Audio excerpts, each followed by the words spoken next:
Bantulah kami dan menumbuhkan iman kami, iman dalam Yesus Kristus. Biar Roh Kudus bekerja untuk kami dan menumbuhkan iman kami, Tuhan. Salam, selamat malam, saudara seiman dalam Yesus Kristus yang dikasihinya oleh Allah Bapa, Raja atas segala raja, Allah yang hidup. Pada hari ini aku di sini akan mempresentasikan video mengenai renungan firman Tuhan. Video praktek homiletika berikut. Salam, selamat malam saudara kekasih dalam Yesus Kristus. Aku akan memperkenalkan diriku, namaku Yonakan, pekerjaanku kurir paket, umurku baru 22 tahun. Aku di sini akan menyampaikan firman Tuhan. Aku berharap firman Tuhan dapat menumbuhkan iman diriku dan iman saudara yang telah mendengarkan video ini. Sebelum masuk dalam firman Tuhan yang akan aku sampaikan, marilah kita berdoa dulu. Dan satu tujuan berdoa kepada Yesus Kristus, Tuhan Raja ke segala raja. Dalam nama Allah Bapa, Yesus Kristus, Allah yang kami sembah, Allah yang kami puji Tuhan. Kiranya pada malam hari ini Tuhan kami bisa membaca firman-Mu sesuai dengan yang tertulis dalam Alkitab. Sumber pengharapan kami yaitu Yesus Kristus, Raja ke segala raja Tuhan. Pada hari ini bukakanlah hati kami, bantulah kami dan menumbuhkan iman kami, iman dalam Yesus Kristus. Biar Roh Kudus bekerja untuk kami dan menumbuhkan iman kami, Tuhan. Kami percaya kepadamu, Tuhan, sebab tidak ada yang mustahil bagi namamu. Namamu Yesus Kristus, Raja ke segala raja, Allah yang hidup. Kiranya berkatilah kami semuanya, Tuhan. Haleluya, amin. Oke. Selanjutnya firman yang akan aku sampaikan ini mengenai kasih. Kasih kebanyakan orang yang tahu adalah kasih memberi, kasih membantu orang yang kesusahan, membantu orang yang kesulitan, mengunjungi orang yang sakit, itu disebut kasih. Itu kebanyakan orang yang tahu. Tetapi jika kita menggali lebih dalam mengenai kasih itu dalam firman Tuhan, itu sangat luas dan besar kuasanya. Di dalam Tuhan kita bisa berbuat apapun menurut kehendaknya. Bila mana kita memiliki kasih itu, akan kubacakan kasih yang dalam firman Tuhan ialah 1 Korintus 13 ayat 4-8. Kasih itu sabar, kasih itu murah hati, ia tidak cemburu, ia tidak memegahkan diri, dan tidak sombong. Ia tidak melakukan yang tidak sopan, dan tidak mencari keuntungan diri sendiri. Ia tidak pemarah, ia tidak menyimpan dendam, tidak menyimpan kesalahan orang lain. Ia tidak bersuka cita karena ketidakadilan, tetapi ia bersuka cita karena kebenaran. Ia menutupi segala sesuatu, percaya segala sesuatu, mengharapkan segala sesuatu, sabar menanggung segala sesuatu. Kasih tidak berkesudahan, nubuat akan berakhir, bahasa roh akan berhenti, pengetahuan akan lenyap. Itu kasih dalam firman Tuhan 1 Korintus 13 ayat 4-8. Kasih dari Tuhan itu kekal, bukan kasih dari manusia, melainkan kasih dari Yesus Kristus itu kekal. Nubuat-nubuat dari manusia akan berakhir, akan berhenti. Bahasa-bahasa roh yang kita pernah dengar itu akan berhenti. Namun kasih dari Yesus Kristus itu kekal. karena ialah Raja ke segala raja, Allah yang sempurna dan Allah yang hidup.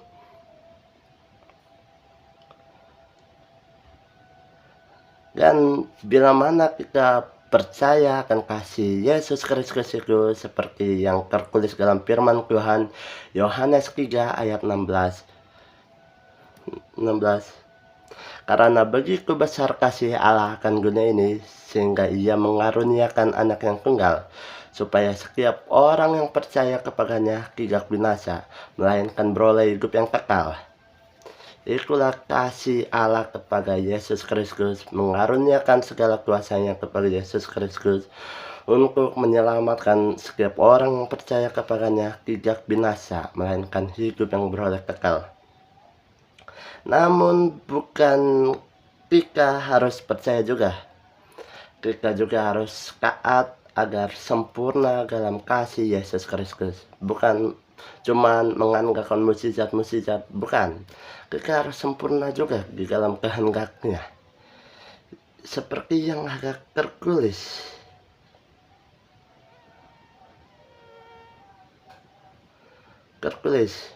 Markus 10 ayat 27. Yesus memandang mereka dan berkata, bagi manusia hal itu tidak mungkin, tetapi bukan demikian bagi Allah, sebab segala sesuatu adalah mungkin bagi Allah.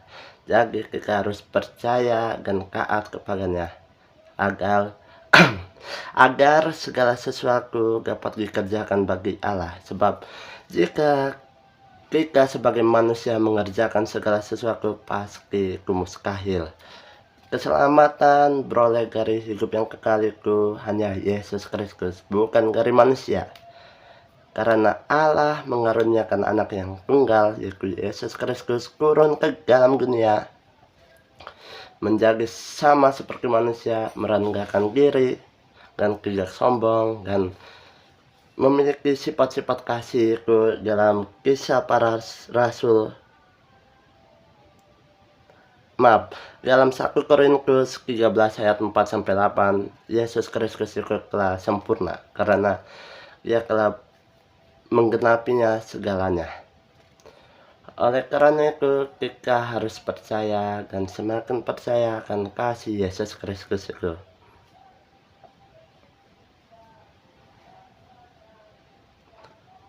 Serahkan diri kepada Tuhan agar kita beroleh hidup yang kekal. Sebab jika kita menutup diri kita sendiri, di mana Tuhan bekerja untuk kita. Oleh karena itu kita harus membuka diri agar Tuhan bekerja untuk kita dan kita saling mengasihi sesama manusia. Sama seperti yang tertulis dalam hukum kasih yang difirmankannya. Matius 22 ayat 37-39. Jawab Yesus kepadanya, kasihilah Tuhan Allahmu dengan segenap hatimu, dan dengan segenap jiwamu, dan dengan segenap akal budimu. Itulah hukum yang pertama,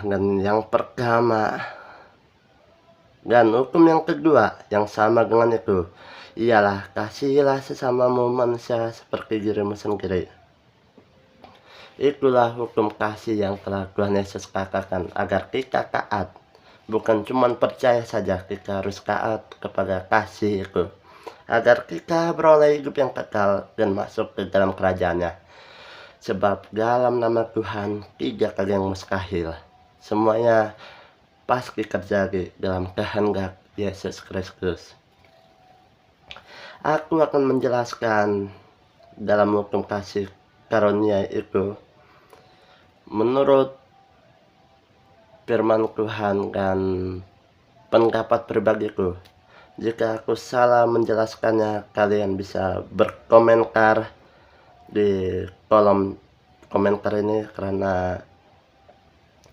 dan bisa meresponnya. Yang pertama itu hukum kasihnya. Kasihilah Tuhan Allahmu dengan segenap hatimu, dan dengan segenap jiwamu, dan dengan segenap akal budimu. Ini menjelaskan kita harus taat dan hormat kepada Tuhan. Taat dan hormat bukan sekadar mengikuti ataupun menghargai Tuhan. Karena Tuhan itu tak perlu dihargai dan tak perlu diikuti. Sebab Dia Allah yang kekal dan kerajaannya tidak pernah runtuh. Selalu kekal selamanya. Jadi yang dimaksudkan itu di hadapan dalam hukum kasih yang pertama itu yang dimaksudkan ialah kita harus tahu posisi kita di mata Tuhan itu di mana. Posisi kita apakah tinggi, apakah pendek, apakah rendah, apakah biasa saja di mata Tuhan, apakah sempurna, apakah dipakai Tuhan. Kita harus tahu posisi kita di mata Tuhan agar kita bisa mengetahui kehendaknya. Oleh karena itu, mintalah dan berdoalah kepada Tuhan untuk mengetahui posisi kita di mana, agar kita bisa mentaati hukum kasih ini. Karena Tuhanlah yang menciptakan kita, menciptakan masa depan.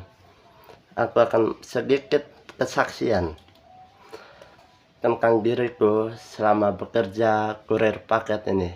Salah satu momen yang berharga di dalam hidupku,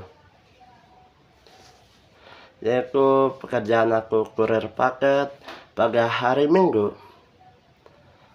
Itu aku membawa 140 paket. Itu cukup banyak bagi seorang pengendara motor. Dan aku mengucap syukur atas semua berkat yang kuterima dari Tuhan.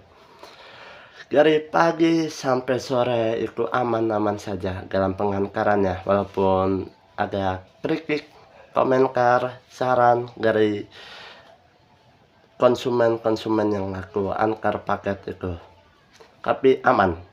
Nah, tinggal satu paket lagi yang membuatku cemas pada hari Minggu itu, pada malam hari. Itu waktu sudah malam itu, jam 8-an lah, jam 8 apa jam 7-an itu, udah malam, udah gelap. Itu tujuannya mengantarkan paket kepada pabrik gitu, di kawasan pabrik. Di situ aku ingin mengantarkan paket, namun hatiku berteriak, sudahlah, cukuplah dengan 139 paket itu. Jangan menyelesaikannya lagi. Jiwaku berteriak juga. Itu saat sama bersamaan itu. Jiwaku berteriak, lanjutkanlah dan lakukanlah tugasmu, tanggung jawablah dengan kerjaanmu. Nah, di saat yang sama lagi, imanku juga berkata, nah, kapan lagi itu saat hati, jiwa, iman bersatu, bersuara. Itu momen, salah satu momen penting itu dalam hidupku. Imanku berkata, jangan khawatir, sebab Tuhan beserta kita. Majulah, antarkan paket itu. Nah, aku antar paketnya kepada kawasan pabrik itu. Pabrik itu sekitar 200 meter atau 300 meter lah jaraknya dari perumahan itu. Nah, saat aku antar itu berhasil itu.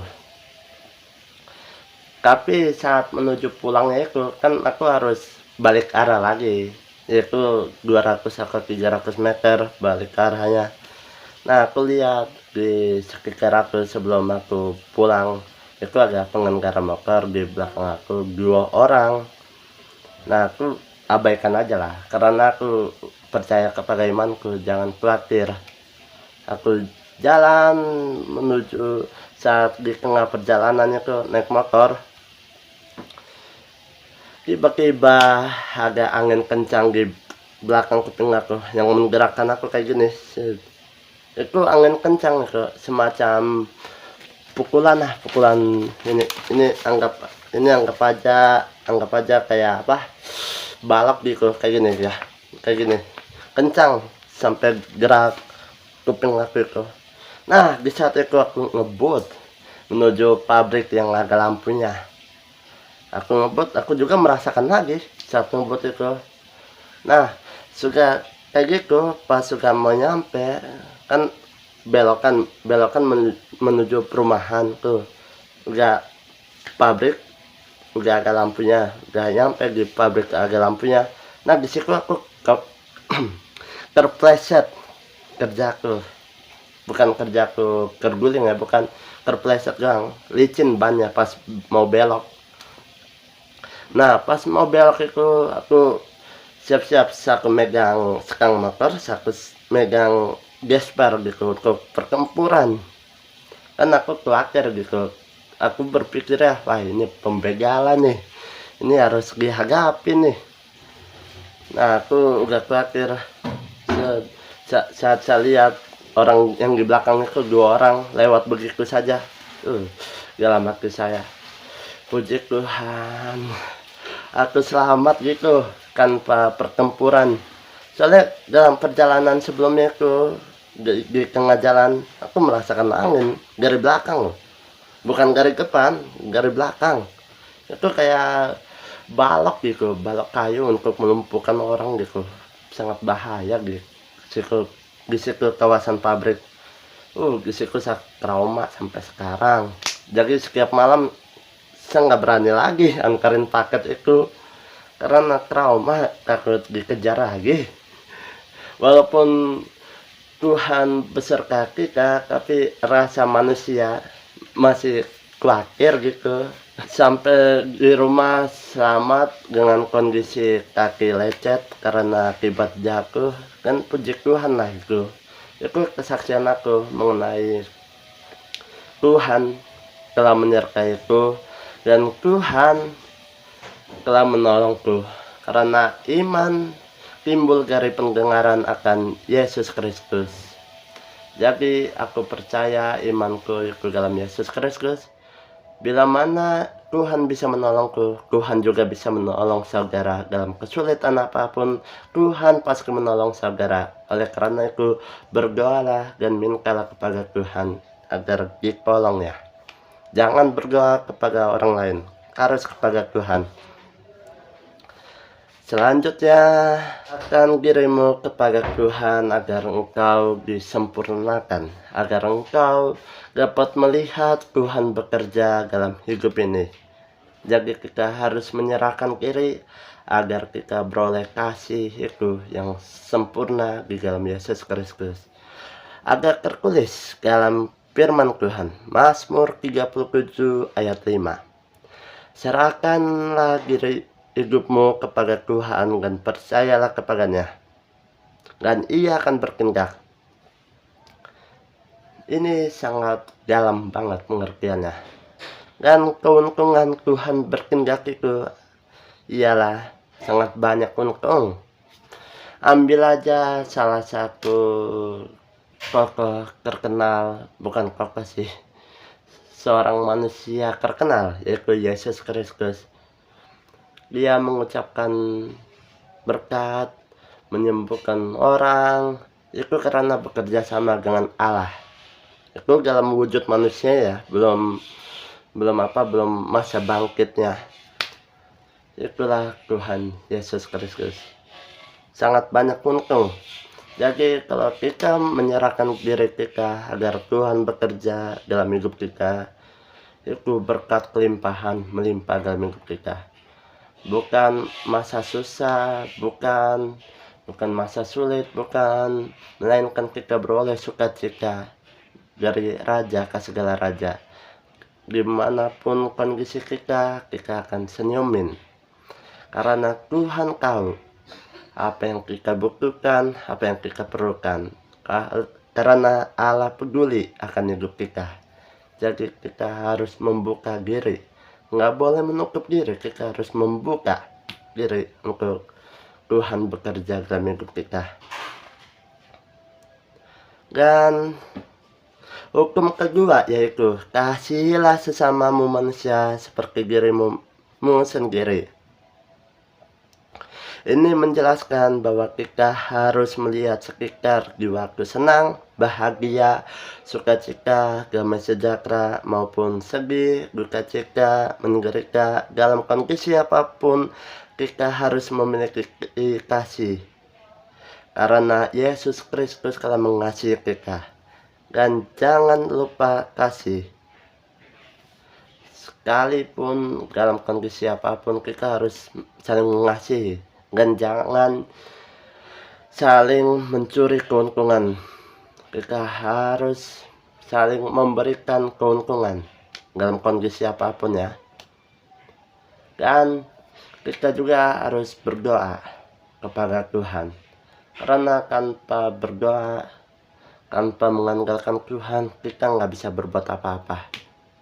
Oleh karena itu, kita harus berdoa kepada Tuhan agar kita dapat berkat berkelimpahan, agar kita dapat memberkati orang lain, agar kita bisa menjadi sahabatnya, saudaranya, maupun anak-anak Allah. Oleh karena itu, percayalah bahwa tidak ada yang mustahil bagi Allah, Allah yang hidup.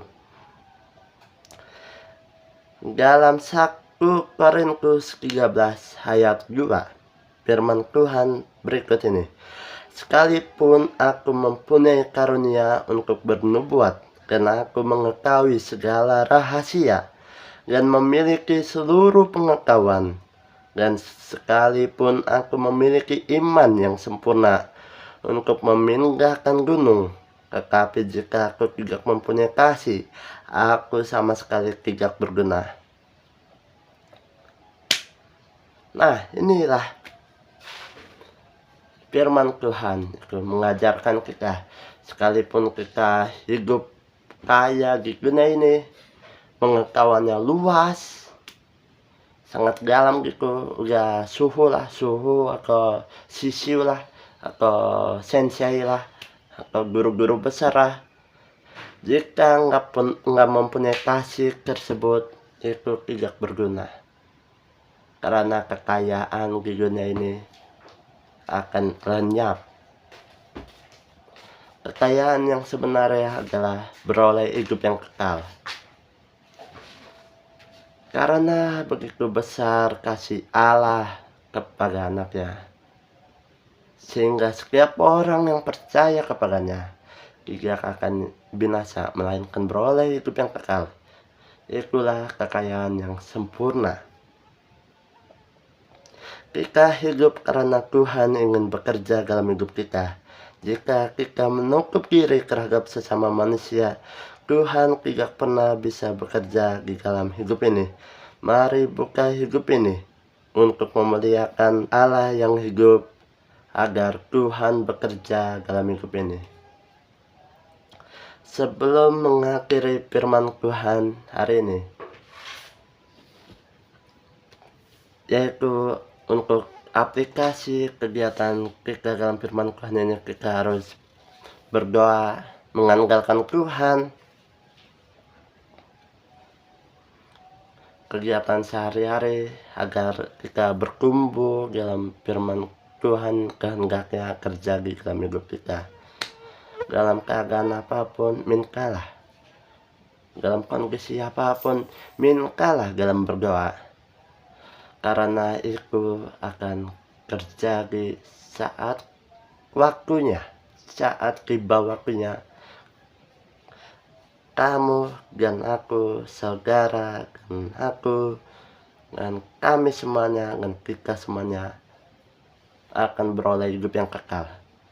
Amin. Sebelum itu, mari berdoa sebelum mengakhiri firman Tuhan hari ini. Tuhan Allah Bapa Yesus Kristus, Raja ke segala raja, kami bersyukur kepadamu atas firman Tuhan hari ini Tuhan. Kiranya Tuhan dapat menumbuhkan iman kami, dapat mengajarkan kasih karunia-Mu kepada kami, agar kami dapat menirukan kasih setia-Mu, walaupun tidak sempurna dengan Engkau Tuhan. Namun kami tahu Tuhan, karena Allah yang peduli, Allah yang mengerti akan hidup kami, yang akan menyempurnakan kasih kami Tuhan, agar kami mengasihi sesama manusia sama seperti diri kami mengasihi diri sendiri Tuhan. Kami percaya padamu Tuhan, tidak ada yang mustahil bagi Allah kami. Semua yang dapat terjadi oleh kehendak-Mu Tuhan Yesus Kristus, Raja ke segala raja. Engkaulah Allah yang hidup, Allah yang berkuasa atas kehidupan ini. Engkaulah yang akan menentukan iman kami, yang akan menguatkan hidup kami kan. Dalam kondisi apapun, kami selalu mengandalkan-Mu kan. Sebab Engkaulah kekuatan kami dan juru selamat hidup kami kan. Pada malam hari ini Tuhan, kami akan istirahat Tuhan. Kiranya Engkau menentukan kami, mensehatkan kami kan. Dalam kondisi apapun pada hari ini, dalam penyakit pada apapun hari ini kan, kami menyatakan dalam nama Yesus Kristus, kuasa penyakit tersebut akan hilang seketika dalam menyebutkan nama Tuhan Yesus Kristus, karena ada kuasa lebih besar, yaitu kuasa Yesus Kristus, Tuhan Raja kami, Juru Selamat hidup kami, sehingga kami bisa beristirahat dengan tenang tanpa merasa khawatir. Pada besok pagi hari kami akan sukacita mengucap syukur kepadamu dan melakukan kegiatan aktivitas seperti biasanya dan mengandalkan-Mu selalu dalam hidup kami dalam kondisi apapun Tuhan. Kami percaya padamu dalam nama Yesus Kristus. Haleluya. Amin. See you next time.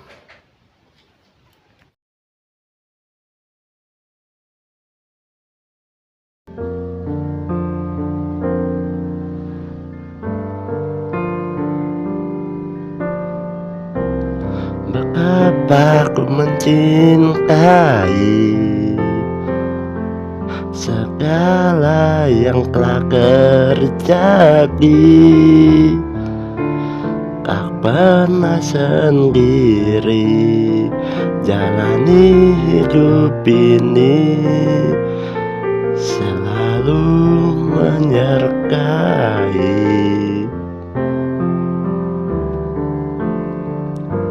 Betapa ku menyadari di dalam hidupku ini, Kau selalu memberi rancangan terbaik oleh karena kasih.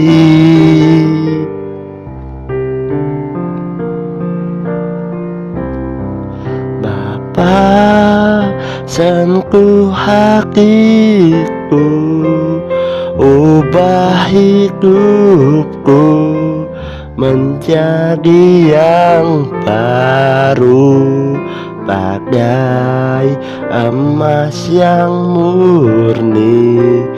Kau membentuk bejana hatiku. Bapa, ajarku mengerti sebuah kasih yang selalu memberi, bagai air mengalir yang tiada pernah berhenti, bagai air mengalir yang tiada pernah berhenti.